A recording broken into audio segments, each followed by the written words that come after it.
दोस्तों देखिए यहाँ पे अर्थी बनाई जा रही है और पीछे घर देखिए, इसी घर में मुकेश सहनी जी के पिताजी का निर्ममता से पेट फाड़ करके हत्या कर दिया गया। और दोस्तों जिस तरह से हत्या किया गया है, पूरी तरह से लाश को उठा करके इस अर्थी पे रखा भी नहीं जा सकता। अर्थी बनाई जा रही है, अभी मुकेश सहनी जी नहीं पहुँचे हैं, लेकिन मुकेश सहनी जी के घर पे पूरे देश से मीडिया कर्मी, पुलिस कर्मी और न जाने उनके चाहने वाले पूरे बिहार से लोग पहुँच रहे हैं। और दोस्तों जिस तरह से पेट को चीरा गया है और जो घर की स्थिति है, ऐसे में जो पुलिस दावा कर रही है कि चोरी के उद्देश्य से घर में घुसा गया था, कहीं ना कहीं यहाँ उनके समर्थकों के गले नहीं उतर रही। पुलिस का दावा है कि इस घर में जो उनका पेट फाड़ के हत्या किया गया है, चोरी के उद्देश्य से किया बिल्कुल बिल्कुल गलत। पुलिस ये कैसे दावा कर सकते हैं कि बिना उद्भेदन का, बिना पीओ के जांच का, बिना कोई मोबाइल टेक्निकल ट्रेस का। और अगर पुलिस यह बोलती है तो यह बीजेपी की भाषा बोलती है। यह जो है चुनावी रंजिश से स्टंट है। जब तक कोई भी मामला उद्भेदन नहीं होता है, जब तक आपका टेक्निकल इशू काम नहीं करता है, तब तक आप कैसे दावा कर सकते हैं कि यह जो है चोरी का मामला है।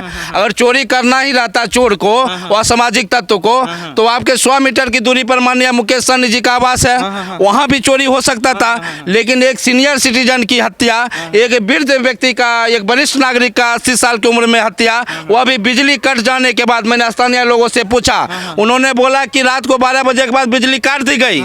अब इसके पीछे क्या तुक है, क्यों काटी गई, क्या साजिश है, वह तो जांच का विषय है। और अंधेरे में एक वरिष्ठ नागरिक की हत्या चाकू से गोद कर किया जाता है, शरीर को छत विछत किया जाता है। बिहार में कोई लॉ एंड ऑर्डर नहीं है। यह सरकार जो है सिर्फ मूर्ख दर्शक बन के बैठी हुई है। आज मंत्री जी के पिताजी की हत्या हुई, आम नागरिक कहीं सुरक्षित है? आप देखते होंगे सुबह में आए दिन रोज हत्या, बलात्कार, लूटकांड होते रहती है। कहाँ है सरकार? यह कुंभकर्ण की नींद सोई हुई है। यह डबल इंजन की सरकार कहाँ है? आज संवेदना देने के लिए बहुत सारे लोग आपके पास आएंगे, लेकिन इसकी जांच एसआईटी से हम लोग बिल्कुल खुश नहीं है। चूंकि सरकार का जो एजेंसी है, आज तक कभी भी सकारात्मक पहल से जांच नहीं किया, ना ही दोषी को सजा मिला है। मैं आपके चैनल के माध्यम से राजा जी, मैं केंद्र सरकार माननीय मोदी जी से यह मांग करता हूं कि आप सीबीआई की जांच करवाएं। एक मंत्री के पिता की हत्या हुआ है, एक बेटा ने अपने बाप को खोया है। इस तरह से मानवता पर कलंक लगा है। तो मैं चाहूंगा माननीय मोदी जी, अगर आप अति पिछड़ा का बेटा है, देश के आप प्रधानमंत्री हैं, तो आप सीबीआई की जांच करवा के दूध का दूध, पानी का पानी और उस अपराधी को फांसी देने का काम करें। और दोस्तों जो बात ये बोल रहे हैं, यही बात दबे जबान यहाँ के आम लोग बोल रहे हैं कि जो पुलिस के भरोसे एसआईटी बनाई गई है और जो पुलिस दावा कर रही है कि चोरी और लूटपाट के उद्देश्य से किया गया है, वही पुलिस आम दिनों में गरीब लोगों को थाना से भगाती है, गुंडों से मेल जोल रखती है, शराब माफियाओं से दारू बेचवाती है और पूरे इलाके में नशे का कारोबार किया जाता है। और दोस्तों बगल में मुकेश सहनी जी का नया घर है, हो सकता है उसमें ज़्यादा संपत्ति हो, और सुपौल बाजार में एक से एक अमीर आदमी है, उसके घर में चोरी करने न जा करके एक खंडहर जैसे घर में आकर के, जहां पर न तो ग्रिल है न ताला है, देखिए पूरा खुला है, उसमें कितनी संपत्ति रखी होगी, कितना खजाना होगा। उस खजाना को लूटने के लिए अपराधी जाते हैं और पूरा पेट को धड़ से और पैर को बीच से चीर करके अलग कर देते हैं। पूरे शरीर का जो है, पूरे शरीर का अंग बाहर निकल जाता है। और जिस तरह से दोस्तों डेड बॉडी की हालत है, आपको दिखा नहीं सकते हैं, देख करके आप सीधे समझ जाइएगा ये घटना चोरी का नहीं, ये घटना कहीं ना कहीं जानबूझ के साजिश करके किया गया। ये निश्चित तौर पे आने वाला समय में पीओके का जो जांच होगा, चाहे वो डॉग स्क्वाड टीम आवे या प्रशासन महोदय के द्वारा छोटी छोटी बिंदु पर जांच की जाएगी, तो निश्चित रूप से यह एक उद्भेदन होगा मामला का कि आखिर इसके पीछे चुनावी रंजिश था या चोर थे या डकैत थे जिन्होंने इस ढंग से सघन अपराध किया है, मानवता को शर्मसार किया, लॉ एंड ऑर्डर पे सवाल किया है। माननीय नीतीश जी का भी अभी तक कोई स्टेटमेंट नहीं आया, जबकि एक कार्ड पे पलटी होता है, एक टेम्पू पलटी होता है, उसमें उनके आईडी से संवेदना के तौर पे दिया जाता है। लेकिन एक बिहार सरकार में आपको याद होगा कि माननीय राष्ट्रीय अध्यक्ष वीआईपी सुप्रीमो मुकेश सहनी जी ने अपने 4 विधायक देके नीतीश कुमार के सरकार को बिहार में बनाने का काम किया था। आज उनको साथ दिया था, लेकिन आज उनके पिता की हत्या होती है तो अभी तक माननीय मुख्यमंत्री नीतीश कुमार जी का कोई भी संवेदना प्रकट नहीं होता है।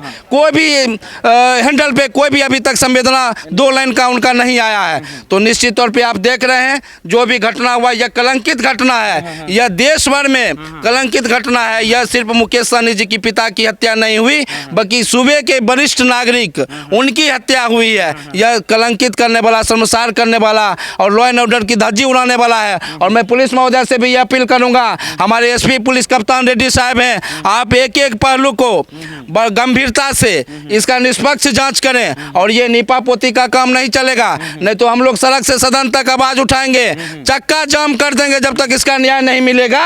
तो मैं सरकार, बिहार सरकार से और भारत सरकार से भी अपील करता हूं कि आप इसको सकारात्मक पहल से इसकी जांच करके जो भी दोषी इसमें है वह बख्शे नहीं जाए और स्पीडी ट्रायल चला के उनको फांसी की सजा सुनाई जाए, तब जाके जनता को न्याय मिलेगा। दोस्तों, जो मुकेश सहनी बिहार के गरीबों पिछड़ों की लड़ाई लड़ने के लिए अपना पूरा जीवन खपा दिए, आज खुद अन्याय का शिकार हो गए, बिहार के खराब कानून व्यवस्था का शिकार हो गए। और देखिए पीछे में मुकेश सहनी जी का घर है और इसी के ऊपरी फ्लोर पर उनके पिताजी का धारदार हथियार से निर्मम तरीके से पेट चीर करके हत्या कर दिया गया। और मुकेश सहनी जी भी सोचते होंगे कि जिस बिहार के गरीब लोगों के लिए उन्होंने राजनीति शुरू की थी कि न्याय दिलाएंगे, उनके हक की लड़ाई लड़ेंगे, आज उनके साथ ही अन्याय हो गया, उनका हक अधिकार ही छीन गया, उनके पिताजी को छीन लिया गया खराब कानून व्यवस्था के जरिए। आप यहीं घर है आपका? जी सर। कौन थे मुकेश सहनी जी के पिताजी? कौन लगेंगे? मेरा चाचा थे। चाचा लगेंगे जी। कैसे हो गया, क्या हो गया? वो तो हम लोग नहीं जानते। हाँ। लाश देखे थे आप? जी नहीं, लाश भी नहीं देखे। लाश नहीं देखे थे। जैसे कैसे आदमी थे वो? बहुत अच्छे आदमी। बहुत अच्छे आदमी थे। हाँ। और क्या कहिएगा? आज जो नीतीश कुमार के घर में जो ऐसा घटना हो जाए तो वो क्या समझेगा? आज मेरा घर में दुख पड़ा हुआ, मेरा तो चाचा थे। मुकेश सहनी जी कौन लगेंगे? मेरा भाई लगेंगे। भाई लगेंगे। और मुकेश सहनी जी के भाई, और देखिए कितने सामान्य और साधारण जीवन जीते हैं। ऐसे ही इनके पिताजी थे, काफ़ी सामाजिक थे, काफ़ी मिलनसार थे, काफ़ी अच्छे चरित्र और व्यक्तित्व के आदमी थे। और मुंबई दिल्ली में नहीं रह करके वो अपने गांव में रहते थे, अपने लोगों के बीच में रखते थे, रात उनके सुख दुख में शामिल होते थे। और इसी का नतीजा दोस्तों ये हुआ कि आम आदमी के तरह जिस तरह से मुकेश सहनी जी के पिताजी रहते थे और जिस तरह से आम आदमी के साथ पूरे बिहार में हत्या, मर्डर और रेप की घटना हो रही है, उसी आम आदमी की तरह आज वीआईपी पार्टी के अध्यक्ष मुकेश सहनी जी के पिताजी की भी हत्या कर दी गई। दोस्तों, पूरे बिहार में रोष है, पूरे बिहार के लोग डरे हुए हैं, पूरे बिहार के लोग स्तब्ध हैं, पूरे बिहार के लोग सदमे में हैं कि जब मुकेश सहनी जी के पिताजी के साथ इस तरह की घटना हो सकती है तो आम बिहारी के साथ क्या होता होगा और आम बिहारी के साथ क्या होगा। दोस्तों, यही हाल है बिहार का और यही तस्वीर है बिहार का।